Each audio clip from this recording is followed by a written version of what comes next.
What's up, guys? Nikki Kako. I'm back with another video on this Monday. Happy MLK Day. And I wanted to discuss how to improve your clan war record and some of the tips and tricks that I've really been learning through refining this process. So I've really pushed towards the perfect war thing. By the way, clan wars, you need to have some sort of tiebreaker here. And we really have done quite, in the last, 60 days, call it 30 wars, we've had 2 L's, which I'd say is pretty darn good. And a lot of perfects here. A lot of perfects. We're going to probably have a tie, unfortunately, in this last war. But a couple things that I've learned that, especially if you're one of the top people in your clan, you're a leader, is you need to be able to take out the top couple bases. One, for clan morale, and also just to show up and show out. Look at this. I finally did it, where I took my top 2 bases and I 3-starred the top 4 bases to start. Because in clan wars, you can have a little bit of a buffer here. You don't have to be perfect. In fact, the last 2 clan wars, I've gone 3 for 4 with my W's, and it's been okay, but it puts a little bit more strain on things. So to be able to execute, you're obviously not going to go perfect, but to execute like this has been a really big help for our clan, and it's really helped the last 3 or 4, because this one was not an easy matchup. In fact, the clan that we're facing now has actually been is in Masters 2 and has reached Masters 1 before. So they are very good rank-wise, and they're going to, unless they absolutely botch these last couple of attacks in the last hour here, it's going to be a perfect tie. So for us, and we really needed to clutch up on a lot of the top of attacks, because they had the mismatch was absolutely ridiculous. And that's the benefit of clan wars. You got 2 attacks to be able to do that. So I was able to take out, this was a preview of their top base that I was able to smoke. So getting out early and doing your attacks, especially if you're the leader, is a good idea, because it kind of sets the stage. It makes it so no one can attack other random bases that you don't want them to attack. It allows people to punch down so they can get their 3 stars. Epic doing a really good job of cleaning up a lot of the bases. Our middle guys did a lot better this time. Had 3 stars. You look at all the people that are 3-starring, they're just different people, which is really good. Some people doubled up, which was awesome. But really, really good job there by the clan there. Shout out to them. So not only kind of getting off to a quick start, attacking quicker, but how you set the lineup is huge too. And I have kind of learned the hard way.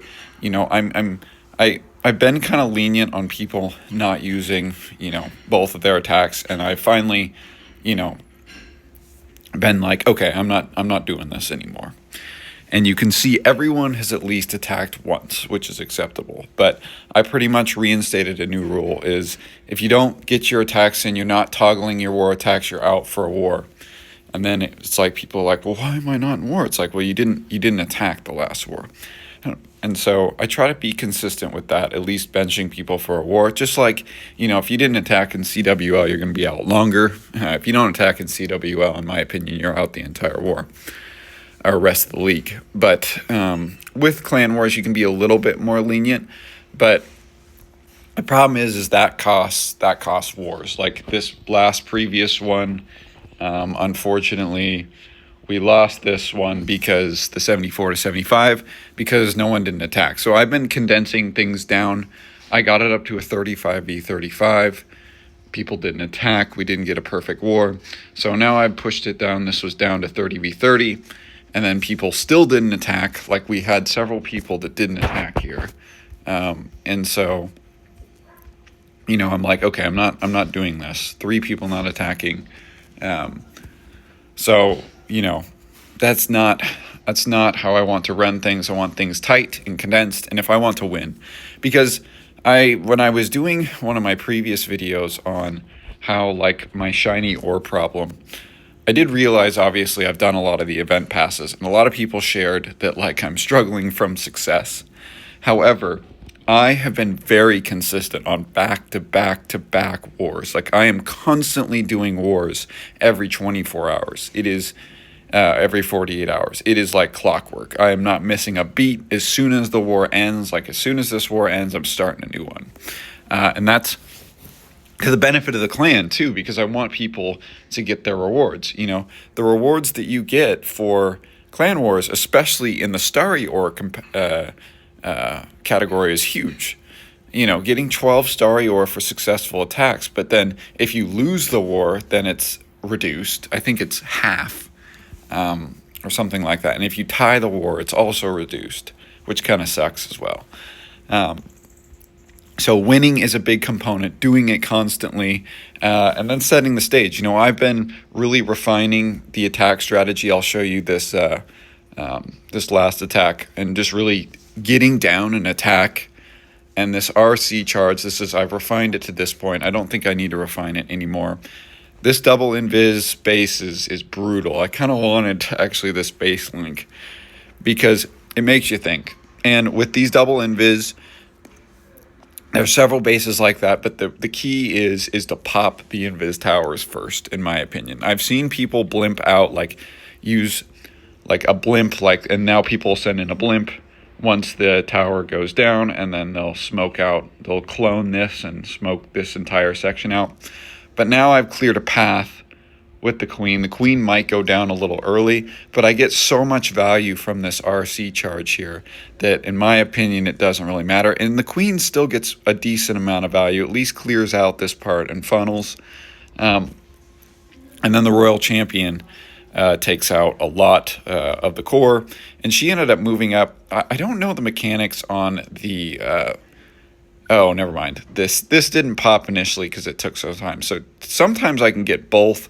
I didn't end up getting both, which is fine because the spell tower is down to low health. I still have the blimp in my back pocket. I still have good time, and I still have my royal champ, which I'll use very effectively on the back end here. So I revive her on the back end to get the monolith down, the scatter shot down, and then I have two invis tower, and I was able to get her kind of and get the fire spitter, which has a ton of range, to take those out, and then the perfect minion ability here. This is a good base. I really wanted to try this base out because you have to be pretty strategic with how you attack, or you're going to fail here most of the time. So those are my tips and tricks on how I've really refined clan wars. I think it does really benefit the clan to have strong clan wars, to have a strong clan war record. It also helps for recruiting. You know, if you're a clan, I post my warlog for a reason. Like, I want good people in the clan, especially towards CWL. I'd love to get to Masters too, and I think we can do it this month. So let me know what you guys think. Please like, comment, subscribe, and peace.